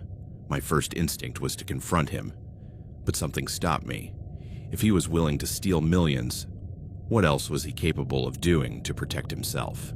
I decided to go to human resources, or legal, someone above Octavia, someone who could handle this properly. But on Friday, that damn Friday, Tavish caught me in the hallway after work. "Hey, Wilder," he said, his tone casual. "Got a minute? I need your opinion on something in the Morrison file. Can you stick around for a bit?" It shouldn't take more than 20 minutes. The Morrison file. One of the files where I had seen the suspicious transfers. I should have said no. I should have made up an excuse, an appointment, plans, anything. But I said, sure, okay, because I still thought there might be an explanation, that maybe I had misread the numbers, that Tavish, the quiet, thoughtful guy who brought in donuts, couldn't be involved in anything so serious. We went back to our office. The building was emptying out. It was Friday at 6 in the evening. Most people had already left. Our floor was almost deserted. The fluorescent lights flickered occasionally, that constant hum you normally ignored but now seemed louder in the silence. Tavish closed the door behind us. That should have been my first warning. We never closed the door. There was no reason to. We were just two people in a shared office. So, I said, sitting down at my desk, what do you need to see from the Morrison? He didn't answer right away. He just walked over to his desk. He opened the bottom drawer, the one he always kept locked. He took something out. It wasn't a file. It was a poker. Metal. The kind you use for a fireplace. Long, heavy, with a hook on one end. Why would he have a poker in his desk? Tavish. My voice sounded strange, too high-pitched. What's that? He held it, testing its weight. Then he looked at me, and his eyes... His eyes were completely different. All that professional calm was gone. Now they were cold, calculating, empty. I've always hated gossips, he said. His voice was flat, emotionless. People who can't keep their noses out of things that don't concern them. My heart started beating harder, faster. I don't know what you're talking about. The Morrison file. He took a step toward me. I saw your screen on Tuesday. You were reviewing the transfers, the prominent ones, the ones that took me months to carefully set up. Tuesday. I thought he wasn't paying attention. I thought he was working on his own stuff. But he had been watching me. Look, I said, my mind racing to find words that would keep me alive. Whatever is going on with those accounts, it's not my problem. I'm not going to say anything. I was just checking routine numbers. Liar. The word came out as a hiss. You took screenshots. You saved them in a folder. I saw the name. September discrepancies. You were building a case. Shit. He was right. I had saved evidence. I planned to take it to HR on Monday. You're just like the others, he continued, tapping the poker gently against his palm. You think you're doing the right thing. You think you're a hero, but really you're just a traitor, a gossip who can't keep secrets. The others. The words came out before I could stop them. He smiled. It was horrible to see, like watching a mask smile. Haven't you been reading the local news? He asked. 4 people from our firm have been killed in the last 8 months, all in underground garages, all stabbed, throats slit. My blood ran cold. The murders. Everyone had heard about them. The police had warned people not to work late, to park in well-lit areas, to walk in groups. The first was Darrow Kemp, Tavish said, as if he were going through a shopping list. Your old office mate. Remember him? Darrow, the one who had left the firm for a better opportunity. Except there had never been another firm. He was dead, found in the building's garage with his throat slit. Darrow saw me fudging the numbers, Tavish continued. He said he was going to report it, so I followed him one night, waited in the garage. It's easy when you know his patterns. Darrow always parked in the same spot, level B2, northwest corner, away from the cameras. Oh my God. I used a knife that time, quick, clean, from behind. He didn't even scream, he just collapsed. It took less than 2 minutes for him to bleed out. Terror gripped my chest like a fist. The pen in my hand trembled. The second was Marigold Chen, from accounting.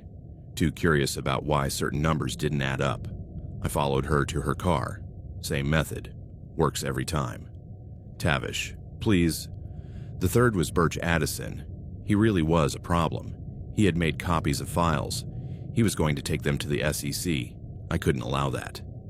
His voice remained completely calm. as if he were explaining a work process. I caught him in the garage too, but he fought back, so I had to stab him several times. 17, I think. It got messy. 4 people. He had killed 4 people, and the police were still looking for the garage killer. And the 4th. I could barely ask the question. This morning, before I came to work, he held up the poker. Rowan Fletcher, internal audit. He had been asking uncomfortable questions, so I changed my method. I tried something new. A poker is surprisingly effective, heavier than a knife, more forceful, more satisfying. The poker had blood on it. I could see it now, dark smears on the metal that he hadn't cleaned off completely. He had just killed someone this morning, and then he came to work, and he brought donuts. Rowan made a lot of noise, he continued, but underground garages are good for that. The concrete absorbs the sound. No one hears anything. You don't have to do this, I said, my voice breaking. I can delete the files. Forget what I saw. No one has to know. But you know. He took another step toward me. And I can't trust you to forget. People always say they'll keep secrets, but eventually they talk. Eventually they betray. He swung the poker. Once, twice, like warming up. I'm not going to do it in the garage this time, he said. Too predictable. The police are patrolling there now, but here... He looked around our office. Here's perfect. 18 stories up. No one below. I can take my time. Clean it up properly. He lunged forward. I didn't think. I just reacted. I threw myself to the side. The poker hit my desk, where my head had been seconds before. Crack. The wood splintered. Pieces flew. One cut my cheek. I screamed. I couldn't help it. The sound tore out of my throat. No one can hear you, he shouted, swinging again. I dove under my desk, crawling, my knees pounding the hard floor. I heard the crash of the poker hitting the desk again, and again. He was smashing it. Splinters rained down around me. My heart was thunder in my ears, each beat so loud I thought it would explode. Wilder, he said, his voice calm again. Come out. There's no point in prolonging this. He began to walk around the desk, slowly, savoring this, and then he began to whistle, a children's tune. Ring Around the Rosie. The sound was obscene in the silence of the office, cheerful and horrible at the same time. It will be painless, like with the others, he purred. Well, except Birch. He made it painful for himself by fighting. But you're smarter than that, aren't you, Wilder? His shadow fell over me under the desk, blocking the light. There you are.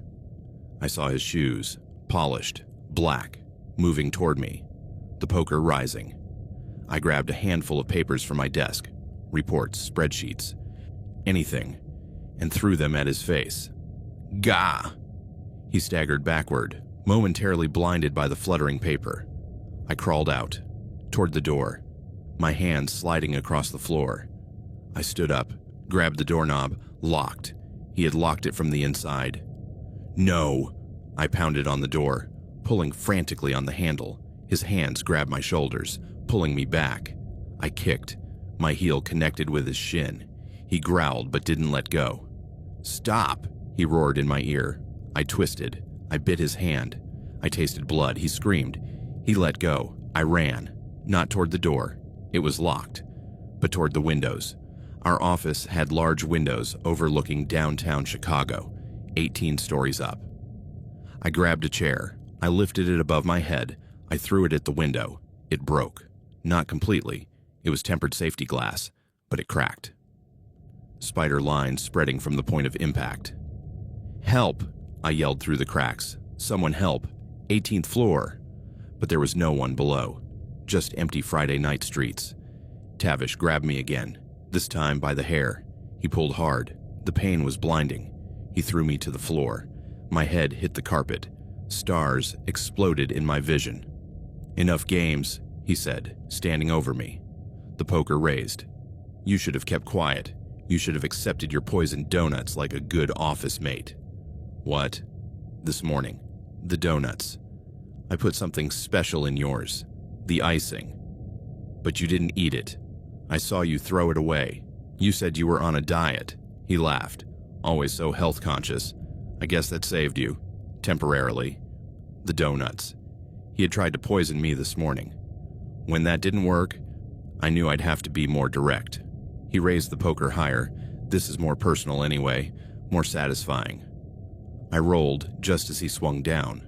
The poker hit the floor where my head had been, so hard it left a dent in the concrete under the carpet. I stood up, staggering. I needed to get out. But the door was locked.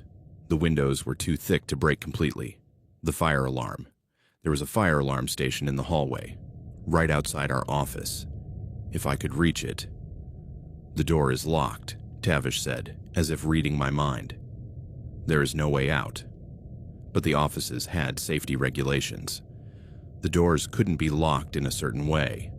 Only the latch could be locked, not the deadbolt, if I hit it hard enough.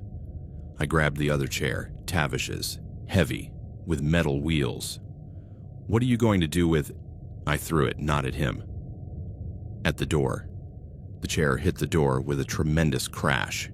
The wood splintered around the latch. I ran toward it. I pushed with all my weight. The door gave way. I staggered out into the hallway, fluorescent lights flickering, empty cubicles stretching out in both directions. The fire alarm. It was 20 feet to my left.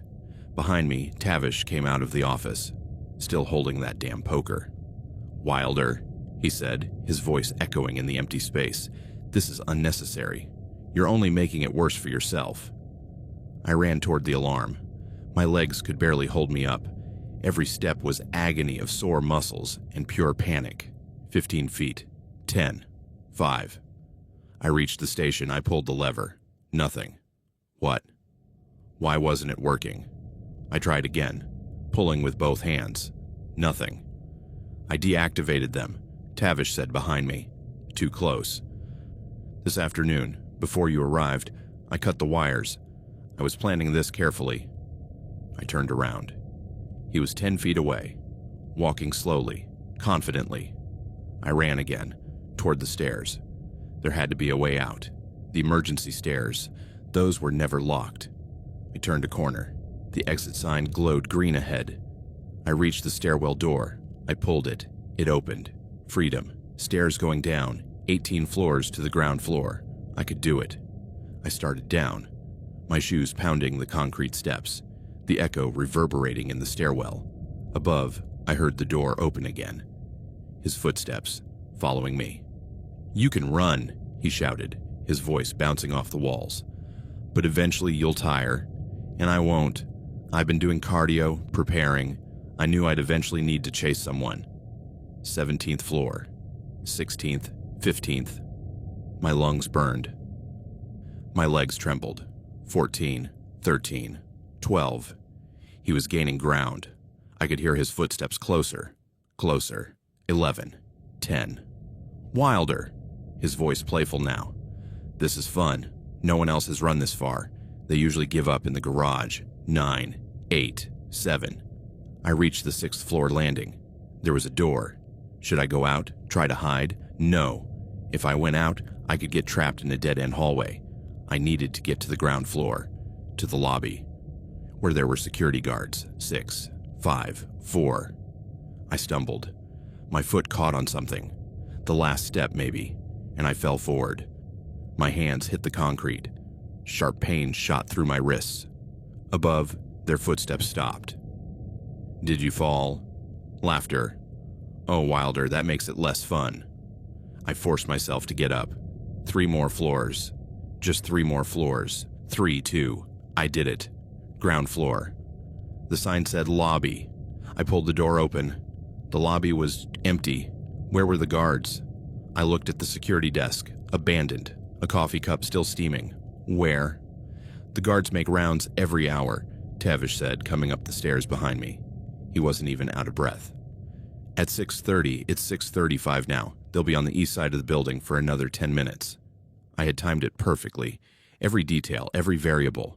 The front doors, huge glass doors, I could see them, 30 feet away. I ran. He ran too, no longer walking. running at full speed. I was faster, smaller, more desperate. I reached the doors. I pushed, locked. Of course, they were locked. After hours, the building was closed. But there was a button. An emergency button that would open them from the inside. I hit it. The doors opened with a swoosh. Cold night air hit me, freedom. I ran out into the street, cars passing, people walking, civilization. "Help!" I shouted. "Call the police! There's a man trying to kill me." A couple stopped, a man with his phone already out. "Ma'am, are you okay?" "Him!"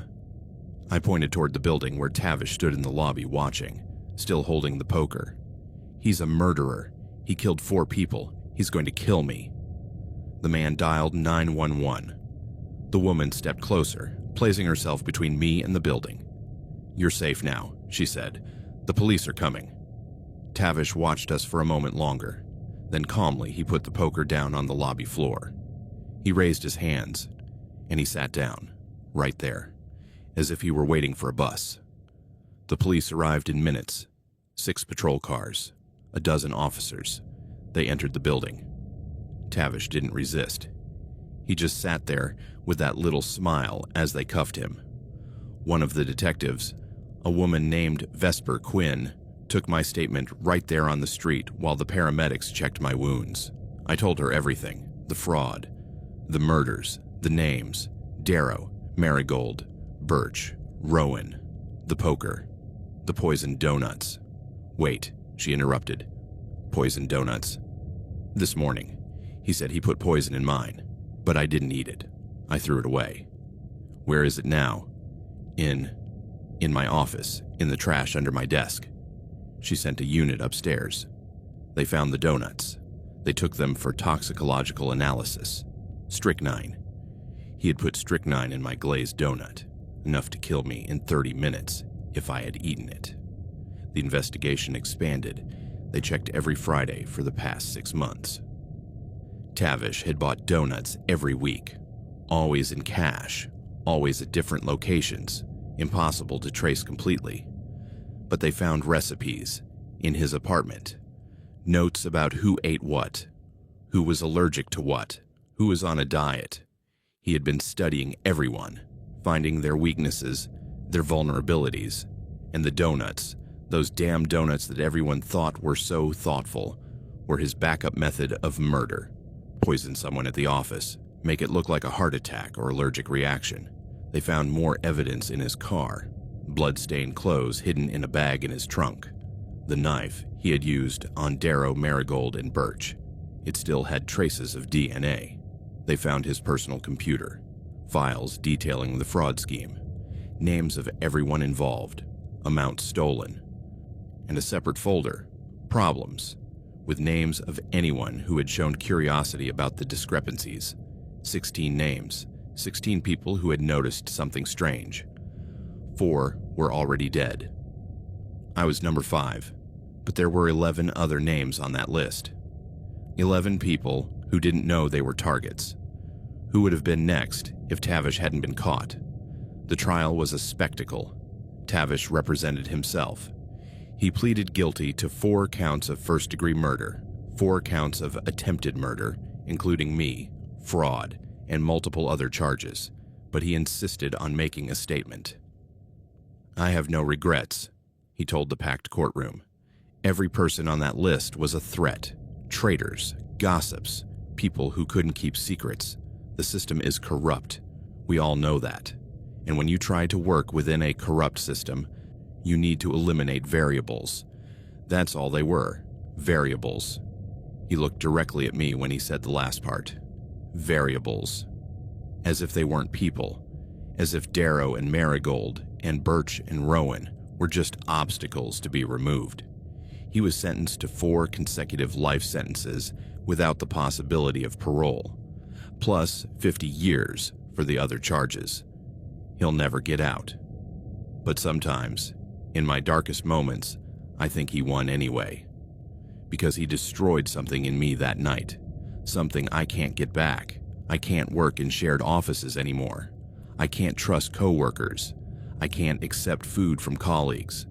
I moved to a different firm. I work from home now, alone.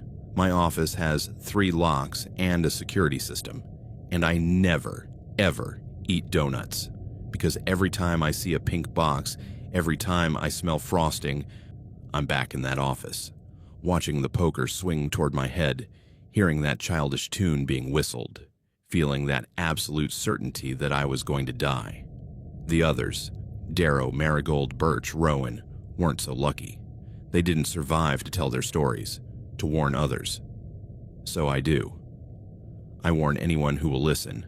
Pay attention to your coworkers, the quiet ones, the ones who seem perfect, the ones who bring donuts every Friday. Because sometimes those thoughtful gestures are just cover, ways to gain trust, to study patterns, to identify targets. And sometimes the perfect coworker is perfect precisely because they've practiced, they've rehearsed, they've killed before, and know exactly how to make it seem normal until the moment they lock the door and pull a poker out of their desk. The final toxicology report came weeks after the trial. The donut he had thrown away, my glazed donut that Tavish had made especially for me, had enough strychnine to kill 3 people. 3 people. He really wanted to be sure. And he would have succeeded if I hadn't been on that stupid diet. If I had accepted his offer with a smile like every other Friday. If I had said, "Thanks, Tavish, you're so thoughtful," and taken a bite of that glazed donut. I would have died at my desk, convulsing, choking, and everyone would have thought it was my heart, or an aneurysm, or bad luck. No one would have suspected Tavish, the quiet guy who brought donuts, the perfect coworker. My voice was my gift. It always had been. Soft, soothing, the kind of voice that made people feel safe sharing their darkest secrets. "You have the voice of a confessional," Bishop Thorne had told me when he ordained me 12 years ago. "People will trust you." He was right. For a decade I had heard everything. Adultery, theft, lies, addictions, the mundane sins of ordinary people trying to be better. And I absolved them. I gave them penance. I sent them back into the world a little lighter. My name was Father Vesper Alcott, 43 years old, pastor of St. Augustine's on the outskirts of Detroit, a neighborhood church that served mainly the working class, 2nd and 3rd generation families who had grown up in these pews, baptized their children in this font, buried their parents in this cemetery. It was a good parish. Good people. Nothing exciting, but I had never wanted excitement. I just wanted to serve. That night, that damn night in October, I had stayed late counting the Sunday donations. It was Tuesday. I should have done it on Monday, but I had been busy with hospital visits. The money was in a safe in the sacristy, waiting to be deposited. It was almost 10 o'clock at night. The church was empty. The main lights were off, only the sanctuary candles burning on the altar. Their flickering light cast dancing shadows on the walls. I was in my little office next to the sacristy, counting $1 and $5 bills, recording the amounts in the ledger.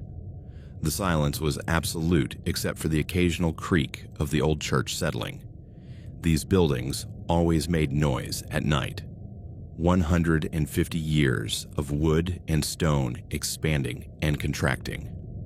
Then I heard the creak, not from the building, from the confessional, the distinctive wood of the bench inside the booth groaning under weight. As if someone had knelt down, I froze, the pen suspended over the ledger.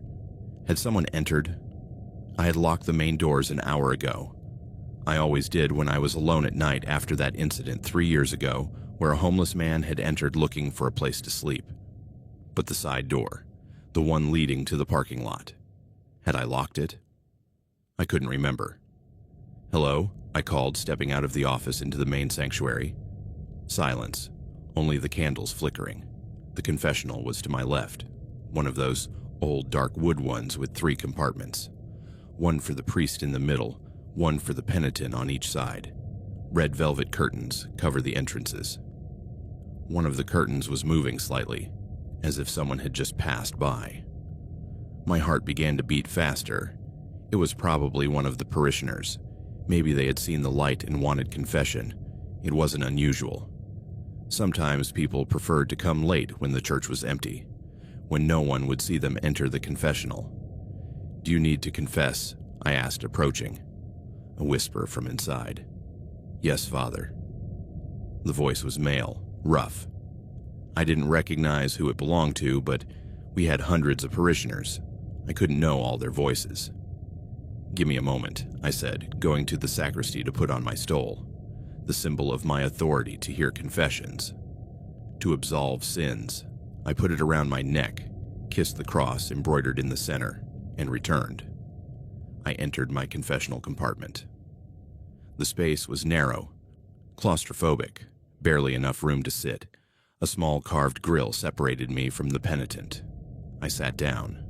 I slid the window over the grill. Through the carved holes I could see a shape, a silhouette, but the details were blurred, obscured. "In the name of the Father, and of the Son, and of the Holy Spirit," I began with the familiar words. "How long has it been since your last confession?" 6 days, Father." 6 days. Recently, then. A good parishioner coming regularly. "And what sins weigh on your heart?" There was a pause. A long one. I could hear his breathing through the grill. Heavy, controlled. "I have killed again." The words fell like stones into still water. My pulse quickened. Sticky sweat ran down the back of my neck. "Excuse me." My voice was barely a whisper. "I killed. Again. Like last time. And the time before that. This had to be a joke. Someone trying to scare me. Or a drunk. We had a few parishioners who struggled with alcohol. Sometimes they said things that weren't true. "Son," I said carefully, "if this is real, you need to talk to the police, not me. But you're my confessor, Father Vesper." He used my name, my full name. "You listen. You don't judge. That's what they say. That's what you preach." "I listen, yes. But if you've hurt someone..." 2 this week. Prostitutes in the alley behind Maple Street. Do you know them?" "Of course not. Nobody knows them. Nobody misses them. That's the beauty of it." My stomach twisted. The rosary I was holding slipped from my trembling fingers, the beads hitting the wooden floor. "You can't... This isn't..." The first one was named Crystal, though I'm sure that wasn't her real name. Bleached blonde, butterfly tattoo on her neck. I strangled her with my bare hands. There was a wet sound, like lips licking. It took 3 minutes, 3 whole minutes. Her eyes... Do you know what happens to eyes when someone suffocates? They fill with blood. The veins burst. It's beautiful in a grotesque way. "Stop." My voice cracked. "Stop talking." "But Father, I'm just getting started." The second one was Jasmine. Younger, maybe 20. She fought more. So I had to use a rope, faster, more efficient, but then... He paused as if savoring the memory. Then I slit her throat, to be sure, to silence her sins permanently. Oh God. Oh merciful God. Where are they? I could barely form the words. Where are the bodies? In the river, with weights. The same weights you use for Mass. I stole them from the supply closet. Have you missed them? Probably not. There are always so many. The weights. We had iron weights that we used to hold the altar cloths in place during outdoor masses. They were stored in the sacristy closet. This man had been inside the church, inside our private spaces, stealing, killing. Why are you telling me this? My voice was shaking. Why confess? Because you can't say anything. The seal of confession. It's sacred, right? What's said here stays here, between the penitent and God. He laughed. A low, bubbling sound. You're my perfect witness. I can brag all I want, and you can't do anything about it. He wasn't a penitent seeking absolution. He was a monster seeking an audience. I will not absolve you. I don't seek your absolution. His voice hardened. I seek your testimony, your knowledge. I want you to know what I am capable of. I want you to live with that. To wake up every night knowing there are bodies in the river and you can't tell anyone without breaking your sacred oath." He was right. The seal of confession was absolute. What was said in the confessional stayed in the confessional. It was a fundamental tenet of the Catholic faith. Priests had gone to prison before for breaking it. They had been excommunicated. But this, although, he continued, his voice casual now, "You're not the first to know. There was another, months ago. Another. An altar boy, Aiden, sweet kid, 15 years old. He helped you at Sunday Mass, remember?" Aiden. Of course he remembered him. Good kid. He had suddenly stopped coming in July. His mother said he had lost interest in church. He decided to focus on sports instead. "Aiden saw me," the man said. "One night. I was staying late practicing the organ. I'm pretty good, you know. I could play professionally if I wanted to. And he came into the sacristy for something. He saw me wiping blood off my hands, off my gloves. No. Oh no. I asked him what he was doing there. He said he'd forgotten his phone after Mass. Obvious lie. He'd come to snoop, to steal maybe. It doesn't matter. What mattered was that he'd seen. So I had to take care of him." "What did you do?" The words came out like a moan. "I stabbed him, right here in the sacristy, with one of the sharp candlesticks. It was messy, lots of blood. Cleaning up took hours. But I did it. Then I put his body in the river with the others, with the weights. Aiden." Sweet 15-year-old Aiden hadn't lost interest. He hadn't chosen sports. He had been murdered. Here, in this sacred church. "You're a monster," I whispered. "I'm a devotee," he corrected. "I come to Mass every Sunday. I tithe. I pray. I confess regularly. It's just that my sins are bigger than others." I heard a sound, metal against wood, as if he were holding something, testing its weight. "Although," he said, his tone changing, becoming darker, "there is a problem with this arrangement. You know too much now. And unlike the seal of confession, your conscience could make you talk. It could make you go to the police, find a way around the seal. I would never do that. Wouldn't you?" He sounded skeptical. "Priests are human, with human consciences, and consciences do stupid things sometimes." The door on his side of the confessional clicked open. He was coming out. Panic hit me like a punch. I was trapped in this small compartment. Only one way out, and he was outside waiting. "Do you know what I need, Father Vesper?" His voice was coming from the sanctuary now, closer. "I need you to absolve me, or you'll join Crystal and Jasmine and Aiden in the river." I pressed myself against the back wall of the confessional, as if I could disappear into the wood. "Come out, Father. Don't hide. That's not worthy of a man of God." I needed to get out. I needed to get to the sacristy. My phone was there. I could call 911. I pushed the curtain of my compartment aside. I looked outside. He was standing 10 feet away, and now I could see him properly.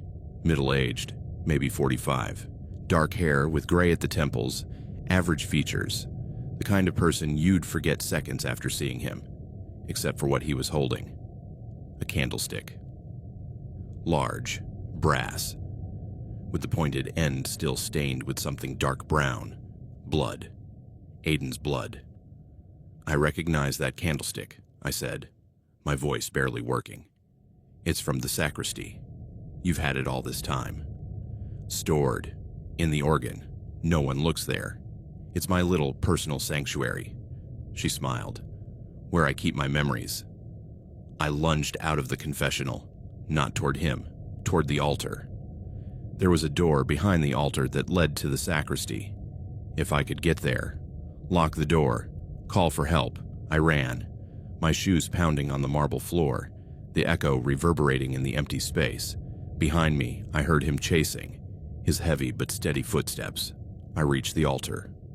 I circled around the side, my breath coming in gasps, a muffled scream trying to escape my throat. The candles, dozens of votive candles the parishioners lit for their intentions, burned in holders on either side of the altar. In my panic, I knocked one of the holders over. It tipped over. The candles rolled out, their flames flickering and dying as they hit the cold floor. The wax spilled into white puddles. "Careful, Father," called the man behind me. "You don't want to burn down the house of God." I reached the sacristy door. I pulled it. Open. Thank God. I went in, slammed it shut. The latch. Where was the damn latch? There. I latched it just as he knocked on the door from the other side. Bang, bang, bang. "Open up, Father. This doesn't have to be difficult." My phone. It was on my desk. I grabbed it. My hands were shaking so badly I almost dropped it. I dialed 911. 911, what is your emergency? St. Augustine, 247 Harbor Street, I gasped. "There's a man, a killer, he's chasing me. He killed people." Crash. The chandelier smashed through the door. Wood splintered. "Hurry!" I yelled into the phone.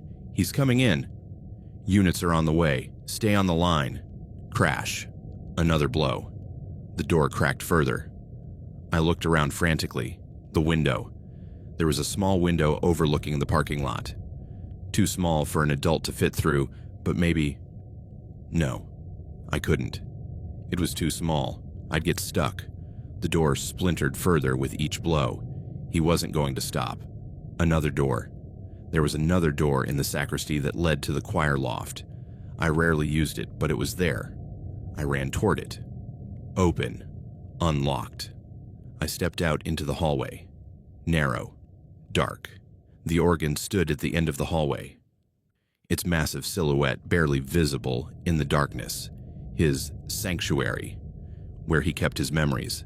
Behind me, I heard the sacristy door finally give way. Wood splintering, falling. "Father Vesper," his voice echoed. "Where are you?" I pressed myself against the wall, holding my breath. The silence of the pursuit was worse than the noise. I couldn't hear him moving. I didn't know where he was. Then, a sound. Soft, methodical. He was whistling, a familiar tune. Amazing Grace. The whistling came from the main sanctuary. He was checking the pews. Systematically, row by row. "I'll find you, Father. This church isn't that big, and I know every inch of it. I've been coming here for years. I've studied every nook and cranny, every hiding place." My mind was racing. The sirens. Where were the sirens? The police should be here by now. Maybe 5 minutes had passed, maybe 10. Time felt distorted. The whistling grew closer. He was coming toward the choir loft. I forced myself to move, crawling toward the organ. Maybe I could hide behind it. Or maybe there was a staircase behind the organ. It led up to the bell tower. No one used it anymore. The bells were controlled electronically now, but it was a way out, a place to hide. I found the door in the darkness. It creaked open with a sound like a gunshot in the silence. The whistling stopped. "The bell tower," he said. "How predictable, Father." I didn't care. I climbed. The wooden steps were steep, narrow, my hands finding walls on either side for balance. Up, up, up. My lungs burned. My heart pounded so hard I thought it would explode. I reached the top. The bell tower room was small, with windows open on all 4 sides. The cold October wind blew in. The bell ropes hung idle, and there was no other way out. I was trapped. Below, I heard his footsteps on the stairs, climbing slowly, confidently. "There's no escape up there, Father," he called. "Just you, me, and God." I looked out the windows. 18 meters to the concrete floor below. Even if I survived the fall, I would be broken, helpless. The bell ropes. Maybe I could... What? Wrap them around his neck? He had a gun. I had nothing, except faith. I grabbed the biggest rope, the one that controlled the main bell. If I could ring it, maybe someone would hear it. It would attract attention. I pulled, with all my strength. Dong. The sound was massive, deafening, reverberating through the night. "Clever," he said, his head appearing on the staircase, "but useless." We're in an industrial area. There are no homes nearby, just warehouses, all empty at this hour. He was right. St. Augustine was in an older part of Detroit that had seen better days. The nearby residential buildings had been demolished years ago.